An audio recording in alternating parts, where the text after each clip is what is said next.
Ya, istilah-istilah dalam fikih Islam, fikih politik Islam dibawa dalam dunia demokrasi sekuler jadi kacau balau. Ibarat tadi loh ya, metodologi hermeneutika yang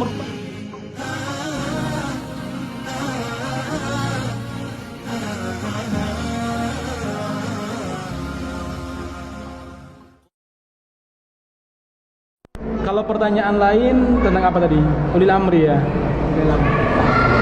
Baik, tentang ulil amri, begini kawan-kawan sekalian. Ada banyak pendekatan untuk memahami definisi ulil amri. Yang pertama, saya melihat kawan-kawan kita yang menyebut Jokowi sebagai ulil amri sekarang, ini salah penempatan. Begini, kalau Anda kemarin pernah mendengar disertasi doktoral Abdul Aziz dari UIN Sunan Kalijaga yang menghalalkan zina, menghalalkan seks, itu kenapa kok biasa seperti itu? Padahal dia dosen syariah dan dia adalah dosen fikih munakahat, fikih nikah. Karena begini, metodologi Injil, metodologi dalam menafsirkan Injil digunakan untuk menafsirkan Al-Quran, yaitu hermeneutika, yang sebenarnya metode yang digunakan oleh orang-orang barat untuk memahami Injil, karena mereka mendapatkan banyak problematika di Injil yang susah dipahami pakai akal, bahkan susah sekali untuk dipraktekkan. Lalu mereka membuat metode namanya metode hermeneutika. Nah, metode hermeneutika ini dibawa dalam dunia Islam, yaitu untuk menafsirkan Al-Quran. Jadi kacau balau. Kenapa? Karena Islam satu, tidak memiliki problem sebagaimana Injil. Al-Quran tidak memiliki problem sebagaimana Injil. Yang kedua, jemaah sekalian, Islam ya telah menentukan kaedah-kaedah dalam menafsirkan Al-Quran. Baik, hal yang sama saya lihat dalam memahami yang namanya ulil amri. Begini, ulil amri, bugot, khawarij, kemudian asam wa ta'ah dan lain sebagainya, itu adalah istilah-istilah dalam kerangka pemerintahan Islam yang berhukum kepada syariat, yang menegakkan jihad fisabilillah. Nah, ketika kerangka pemerintahan Islam ini dibawa ke dalam dunia politik sekuler, ya, demokrasi sekuler, jadi kacau akhirnya. Presiden disebut ulil amri. Padahal dalam Islam setiap istilah itu ada konsekuensi. Ya, ketika Anda menyebut presiden sebagai ulil amri, maka yang oposisi itu adalah bugot, pemberontak, atau adalah khawarij, yaitu apa? Sekte sesat. Nah, masalah menjadi kacau akhirnya. Akhirnya apa? Ulil amri, ujung-ujungnya semua orang oposisi, apalagi yang demo, kalau bukan bugot makanya khawarij. Sehingga wajar Riyad Bajri itu mengeluarkan fatwa bunuh semua tuh para demonstran, kata dia, ya. Apa masalahnya tadi? Salah kaprah. Ya, istilah-istilah dalam fikih Islam, fikih politik Islam dibawa dalam dunia demokrasi sekuler jadi kacau balau. Ibarat tadi loh ya, metodologi hermeneutika yang merupakan metode tafsir Injil dibawa dalam dunia Islam untuk menafsirkan Al-Quran jadi kacau balau.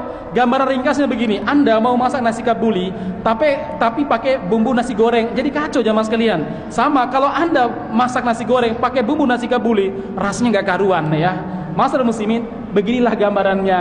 Ya, apa namanya, kalau bahasa ringkasnya ini namanya Joko Sembung makan kangkung, dia aja ngomong gak nyambung tuh orang seperti itu. Baik, satu. Yang kedua, jamaah sekalian, dalam Islam hukum itu ada sebab, ada syarat, ada mane. Apa sebabnya? Begini, saya berikan contoh. Sholat subuh bisa dikatakan sah kapan? Satu, kalau ada sebab. Apa sebabnya? Fajar shodiq terbit. Ya, kalau Anda sholat dengan khusus jam 3 malam, fajar shodiq belum terbit, percuma ya. Yang kedua, jamaah sekalian, harus ada syaratnya. Apa syaratnya? Berwudu, nutup aurat, menghadap kiblat misalkan. Artinya kalau fajar shodiq sudah masuk tetapi salah satu dari syarat tadi tidak terpenuhi, maka sekhusus apapun Anda sholat batal ya. Kemudian yang ketiga, tidak ada mane. Apa mane? Penghalang sahnya sholat subuh. Artinya kalau fajar shodiq sudah ada, syarat-syarat terpenuhi, tapi dia haid maupun nifas atau dia junub, ya kalau dia sholat subuh ya percuma. Kenapa? Ada penghalang yang menghalangi keabsahan daripada sholat subuh tersebut. Hal yang sama berlaku pada ulil amri. Ulil amri itu ada sebabnya. Apa sebabnya? Satu, dipilih oleh ahlul halli wal aqdi. Siapa mereka? Para tokoh agama. Sementara di Indonesia pelacur pun ikut milih ya, maka nggak mungkin disebut ulil amri ya. Kemudian yang kedua, jamaah sekalian, kalau bukan kan dipilih oleh amri, diwariskan sebagaimana Abu Bakar mewariskan kepada Umar. Pertanyaannya, di Indonesia sistem demokrasi mewarisi apa tidak? Tidak, jamaah sekalian. Yang ketiga, direbut dengan cara diperangi. akhirnya dia memenangkan pertemuan. Perang apa tidak? Tidak juga jamaah sekalian, ya.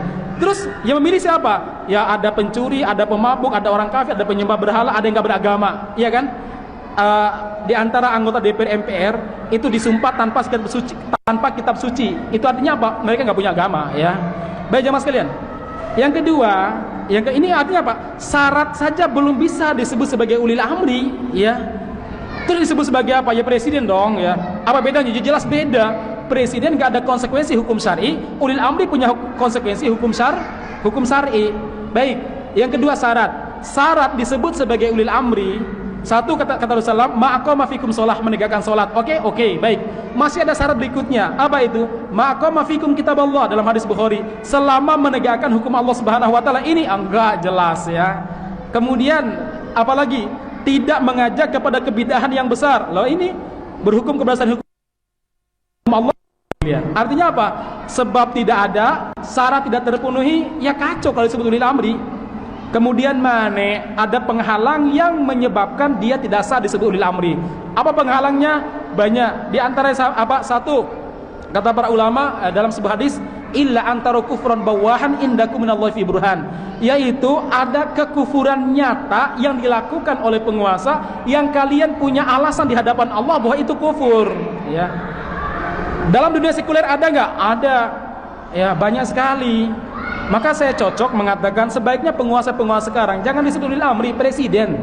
Apalagi dalam hadis akhir zaman, tipologi pemimpin akhir zaman itu mengerikan sekali. Di antaranya apa? Rasulullah SAW pernah bersabda, la taqumu sa'ah, tidak akan terjadi kiamat hatta yasuda kullu ummatin munafikuha, sampai setiap umat dipimpin oleh orang munafik. Saya lihat orang-orang sekuler sekarang adalah munafik tulen. Kenapa? Satu, bekerja sama dengan orang kafir, itu ciri munafik. Yang kedua, menolak syariat Allah Subhanahu wa taala, itu ciri munafik.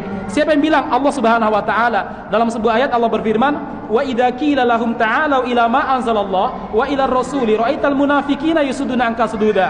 Kalau kamu mengajak kepada orang-orang munafik termasuk orang sekuler untuk berhukum kepada syariat Allah Subhanahu wa taala, apa jawaban mereka? Enggak mau. Maka Allah mengatakan ra'aital munafikin, kamu akan melihat orang-orang munafik di saat diajak berhukum kepada syariat, yasudduna anka sududa, berupaya menghalang-halangi kamu dari penegakan syariat Islam. Jadi lucu kalau munafik disebut sebagai ulil amri, padahal dalam sebuah ayat Allah berfirman di surat An-Nisa, fala tattakhidu minhum waliyan wala nasira. Jangan jadikan orang munafik wali sebagai pemimpin bagi kalian, wala nasira, dan jangan diajak sebagai apa? Sebagai penolong bagi kalian. Jadi begitu, ya. Singkatnya, masih ada pendekatan yang ketiga, namanya pendekatan togut. Jamaah sekalian, ingat fungsi utama dakwah para nabi dua. Satu, anibudullah, mengajak manusia beribadah hanya kepada Allah Subhanahu wa taala. Yang kedua adalah wajtanibut togut, menjauhi togut. Nah jamaah sekalian, salah satu togut yang disepakati oleh para ulama adalah al-hakim al-mughayyir al-mubaddil syariat Allah. Yaitu apa? Penguasa yang mengganti, merubah syariat Allah Subhanahu wa taala. Terjadi nggak sekarang? Siapa bilang yang tidak terjadi? Ya. Baik, masih ada pendekatan lain lagi. Apa? Pendekatan munafik. Masih ada pendekatan lain lagi. Jadi saya rasa dengan sekilas seperti itu sudah ada jawabannya, ya. Terus bagaimana dengan penguasa sekarang? Penguasa sekarang dudukkan posisi mereka sesuai dengan istilah dalam demokrasi sekuler. Apa? Yang presiden, wakil presiden, jangan disebut ulil amri, kacau nanti kejadiannya. Kenapa? Banyak yang bugot. Ya Prabowo bisa bugot, kemudian PKS ya bugot, PAN ya bugot, KB ya bugot, ya. Itu bisa-bisa menghalalkan darah kaum muslimin. Ini secara ringkas, ya, secara ringkas. Adapun sejarah yang tadi ditanyakan, biar Ustaz Fahmi yang menjawabnya. Barakallahu fikum.